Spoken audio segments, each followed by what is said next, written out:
Supreme court के आदेश के बाद उत्तर प्रदेश में सार्वजनिक स्थल पर अतिक्रमण कर बनाए गए धार्मिक स्थलों को हटाने के लिए अब कानून बनाया जाएगा, जिसके बाद सार्वजनिक जमीनों पर अवैध कब्जा करके धार्मिक निर्माण करना दंडनीय अपराध होगा। और इस संबंध में राज्य विधि आयोग ने प्रस्तावित कानून का ड्राफ्ट भी सरकार को सौंप दिया है। ड्राफ्ट में सरकारी जमीनों पर अवैध कब्जा करके धार्मिक निर्माण करने पर 3 साल तक की सजा और जुर्माने लगाने का प्रावधान भी है। आयोग के मुताबिक मात्र कार्यकारी आदेश जारी करने से समस्या का समाधान नहीं होगा, बल्कि सजा का प्रावधान भी करना होगा। आयोग ने इस संबंध में सुप्रीम कोर्ट, हाई कोर्ट और अन्य कोर्ट के आदेश और मध्य प्रदेश, राजस्थान, बिहार, आंध्र प्रदेश, सिक्किम, उत्तराखंड, गोवा, इसके साथ ही हिमाचल प्रदेश और त्रिपुरा के नियमों का अध्ययन करके ड्राफ्ट तैयार किया है। ड्राफ्ट में यह भी कहा गया है कि होली या फिर मुहर्रम जैसे कार्यक्रमों के लिए इस्तेमाल होने वाले सार्वजनिक स्थलों को धार्मिक निर्माण की श्रेणी में नहीं रखा जाएगा। माना यह जा रहा है कि सरकार जल्दी ही ड्राफ्ट को कानून का रूप दे सकती है। तो ये एक बड़ी जानकारी हम आपको दे रहे हैं। संकल्प दुबे हमारे रिपोर्टर तमाम जानकारी के साथ हमारे साथ जुड़ गया है। संकल्प, अगर ये कानून का रूप ले लेता है तो इसके बाद सख्ती और ज्यादा बढ़ती जाएगी, सरकार और ज्यादा सख्ती के साथ इससे निपटने वाली है। जी बिल्कुल, जिस तरीके से पूर्व में भी इसको लेकर मुख्यमंत्री ने आदेश जारी किया था, चूंकि हाईकोर्ट के आदेश के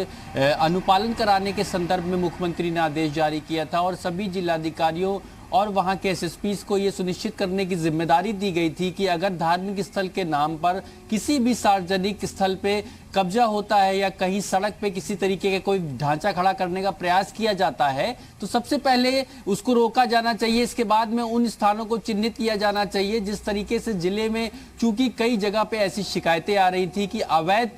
कब्जा करा जाता है वहां पर के जिस तरीके से धार्मिक स्थल बनाने के लिए वहां पर कई तरह की शिकायतें जब सामने आती है तो उसके बाद में कहीं ना कहीं हाईकोर्ट ने इस पूरे मामले में पहले ही आदेश जारी किया है कि इन सब अवैध तरीके से जो भी कब्जे किए गए इनको हटाया जाए। अब इसी क्रम में मुख्यमंत्री की तरफ से भी आदेश जारी किया गया था, लेकिन सबसे बड़ी बात अब ये इस पूरे मामले में सामने आ रही है कि राज्य विधि आयोग ने इस पूरे कानून का एक प्रारूप तैयार किया है, उसका ढांचा बना के मुख्यमंत्री को सौंपा है और इस पे ये माना जा रहा है कि अगर जल्द ही इस पे अमल किया जा सकता है। क्योंकि लगातार इस तरीके की मामले को लेकर पहले भी मुख्यमंत्री ने संज्ञान लिया था और सबसे बड़ी बात है कि इस कानून में जो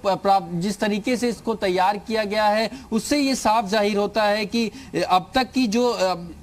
अवैध अतिक्रमणों को लेकर के, क्योंकि लगातार इस तरह की शिकायतें आ रही थी कि जो वहां पर अवैध अतिक्रमण के चलते कई बार वहां पे विकास में बाधक होता है या फिर किसी योजना में बाधक होता है, लेकिन दूसरी ओर किस तरीके से इस पूरे कारोबार को बनाया गया और सबसे बड़ी बात है इसको कारोबार की तरीके विकसित किया जा रहा है। चूंकि कहीं पर भी अतिक्रमण कर लेना, मंदिर बना देना ये संभव नहीं है। जो प्राचीन मंदिर हैं, सरकार का कहना है, शासन का कहना है, जो प्राचीन मंदिर हैं या फिर लंबे अरसे से ऐतिहासिक उनका महत्व है वो रह सकते हैं वहां पे। लेकिन सबसे बड़ी बात है कि जिस तरीके से आजकल ये तस्वीरें सामने आई, लगातार सरकार को भी शिकायत हो रही थी किस तरीके से धर्म के नाम पर कुछ जगह कब्जा करके अतिक्रमण करके वहां पे ढांचा बना के कुछ लोग रहना शुरू कर देते हैं और फिर उस जमीन पे अपना मालिकाना हक जताने लगते हैं, जिसके बाद में इस पूरे कानून की जरूरत महसूस की जा रही है लगातार। और ये माना जा रहा है कि मुख्यमंत्री की तरफ से इसको लेकर के जल्द ही एक बड़ा फैसला लिया जा सकता है।